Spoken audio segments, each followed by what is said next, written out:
अस्सलाम वालेकुम जनाब। सुपर कायनात इधर जनाब रेट होया 3700 रुपया। सिर्फ की सी त्रेली है ते जनाब सिर्फ रेट दस रहा तुहानू कहंदा माशाअल्लाह त्रेले बढ़ाउण दा नतीजा 4400 4450 4500 की कायनात गई है ते जिहड़ी ए कायनात है माशाअल्लाह ए जनाब 1509 ए जिहड़ी ए वेखो माशाअल्लाह इतिहाद कमीशन शॉप से आई है जनाब।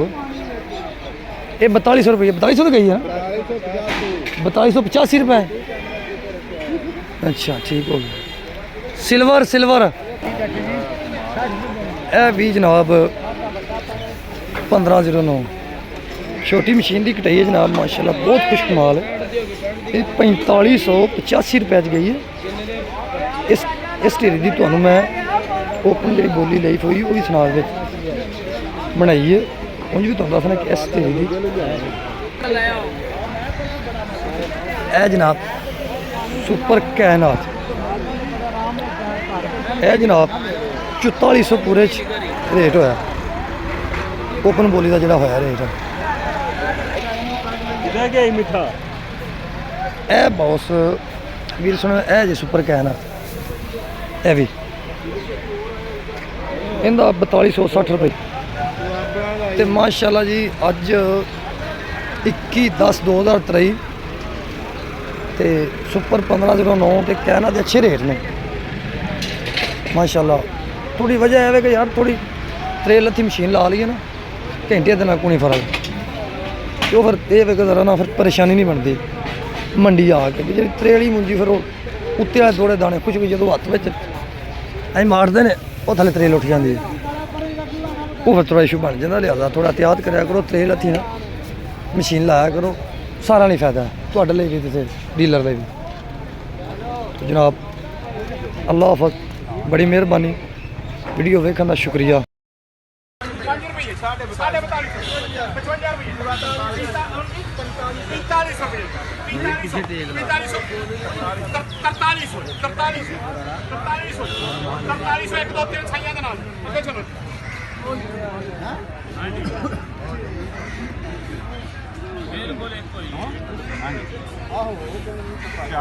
चार हजार रुपया जी 4000 रुपये 4000 रुपये 50 रुपये 41 रुपये 41 42 रुपये 42 पौने 43 पूरा 43 43 26 रुपये जी 43 55 रुपये जी 4400 रुपये जी 4405 रुपये जी 10 15 रुपये जी 25 30 रुपये जी 50 55 रुपये जी 60 65 रुपये 70 75 रुपये 75 रुपये 1 2 80 85 रुपये जी 90 95 रुपये जी पूरा 4505 रुपये जी 10 15 रुपये जी 25 30 रुपये जी 35 4535 जाएगी 45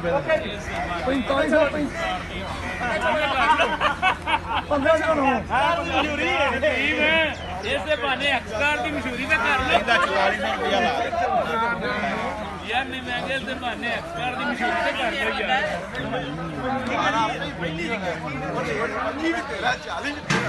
जुटाइना की रेट लाए हैं बोली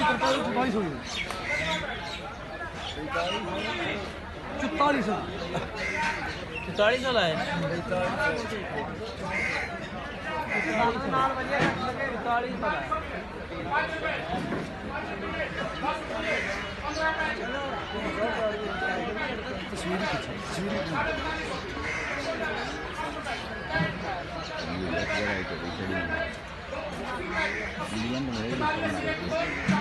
44